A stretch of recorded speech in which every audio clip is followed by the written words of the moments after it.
मैं पृथ्वी की आद्य सुगंध और अग्नि की ऊष्मा हूँ। मैं समस्त जीवों का जीवन तथा तपस्वियों का तप हूँ। तात्पर्य: पुण्य का अर्थ है जिसमें विकार न हो, अतः आद्य। इस जगत में प्रत्येक वस्तु में कोई न कोई सुगंध होती है, यथा फूल की सुगंध या जल, पृथ्वी, अग्नि, वायु आदि की सुगंध। समस्त वस्तुओं में व्याप्त अदूषित भौतिक गंध जो आद्य सुगंध है, वह कृष्ण है।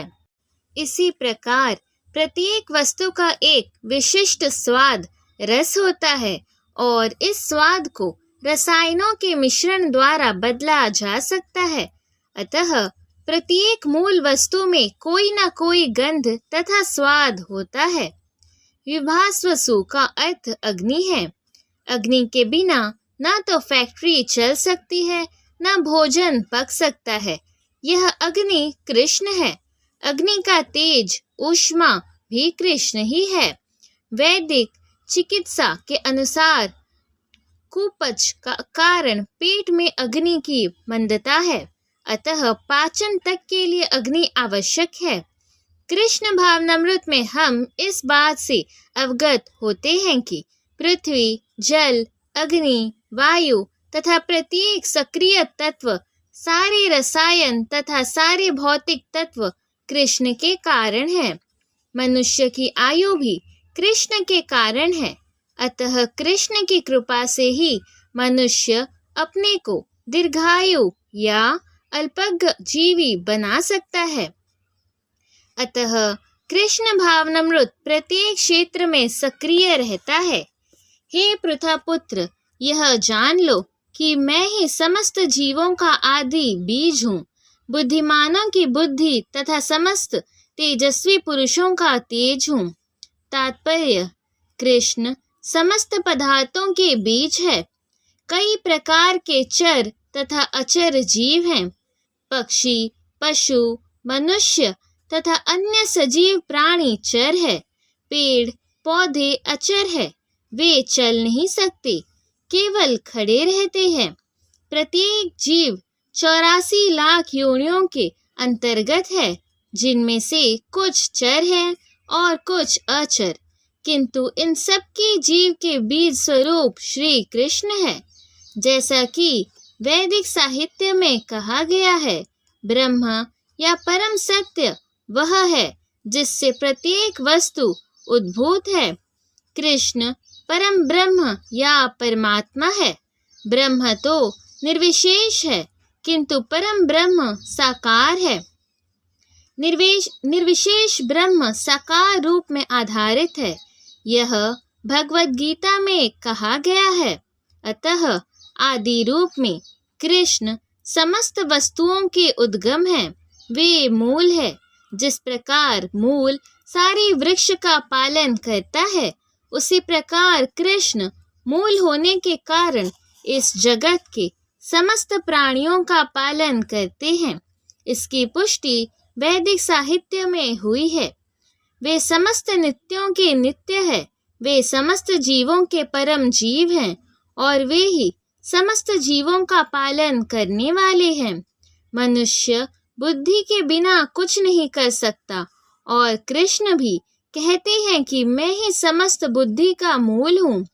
जब तक मनुष्य बुद्धिमान नहीं होता, वह भगवान कृष्ण को नहीं समझ सकता। मैं बलवानों का कामनाओं तथा इच्छा से रहित बल हूँ। हे भरत श्रेष्ठ अर्जुन, मैं वह काम हूँ जो धर्म के विरुद्ध नहीं है। तात्पर्य: बलवान पुरुष की शक्ति का उपयोग दुर्बलों की रक्षा के लिए होना चाहिए, व्यक्तिगत आक्रमण के लिए नहीं।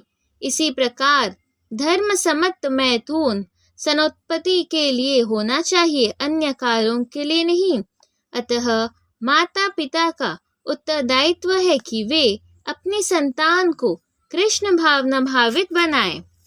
तुम जान लो कि मेरी शक्ति द्वारा सारे गुण प्रकट होते हैं, चाहे वे सतोगुण हो, रजोगुण हो या तमोगुण हो। एक प्रकार से मैं सब कुछ हूँ, किंतु हूँ स्वतंत्र। मैं प्रकृति के गुणों के अधीन नहीं हूँ, अपितु वे मेरे अधीन हैं।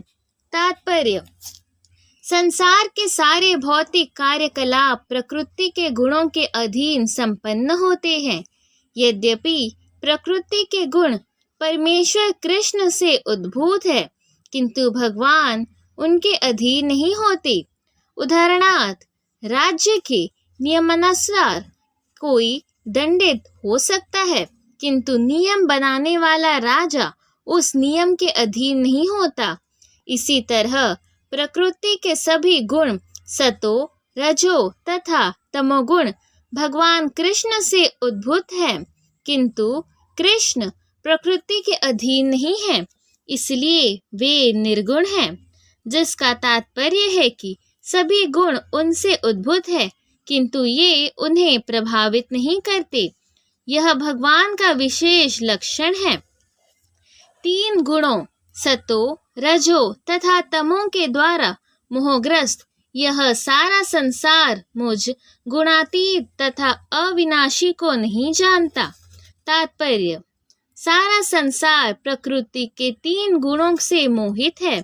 जो लोग इस प्रकार से 3 गुणों के द्वारा मोहित है, वे नहीं जान सकते कि परमेश्वर कृष्ण इस प्रकृति से परे हैं। प्रत्येक जीव को प्रकृति के वशीभूत होकर एक विशेष प्रकार का शरीर मिलता है और तदनुसार उसे एक विशेष मनोवैज्ञानिक, मानसिक तथा शारीरिक कार्य करना होता है। प्रकृति के 3 गुणों के अंतर्गत कार्य करने वाले मनुष्यों की 4 श्रेणियां हैं। जो नितांत सतोगुणी है वे ब्राह्मण, जो रजोगुणी है वे क्षत्रिय और जो रजोगुणी एवं तमोगुणी दोनों है वे वैश्य कहलाते हैं, तथा जो नितांत तमोगुणी हैं वे शूद्र कहलाते हैं। जो इनमें से भी नीचे हैं वे पशु हैं। फिर ये उपाधियां स्थायी नहीं हैं। मैं ब्राह्मण, क्षत्रिय, वैश्य या कुछ भी हो सकता हूँ। जो भी हो, यह जीवन नश्वर है। यद्यपि यह जीवन नश्वर है और हम नहीं जान पाते कि अगले जीवन में हम क्या होंगे, किंतु माया के वश में रहकर हम अपने आप को देहात्म बुद्धि के द्वारा अमेरिकी, भारतीय, रूसी या ब्राह्मण, हिंदू, मुसलमान आदि कहकर सोचते हैं।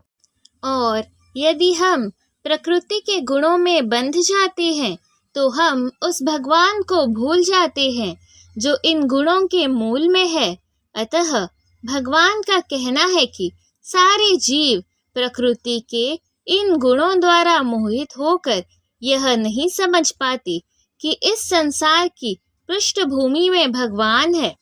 जीव कई प्रकार के हैं, यथा मनुष्य, देवता, पशु आदि, और इनमें से हर एक प्रकृति के वश में है और ये सभी दिव्य पुरुष भगवान को भूल चुके हैं।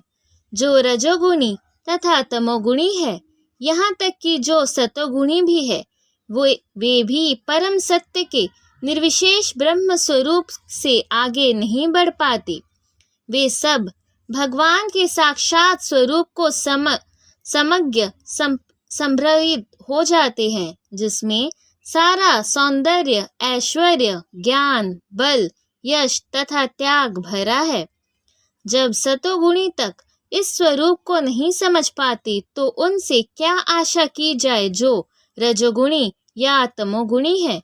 कृष्ण भावनामृत प्रकृति के इन तीनों गुणों से परे है और जो लोग निसंदेह कृष्ण भावनामृत में स्थित है वे ही वास्तव में मुक्त है।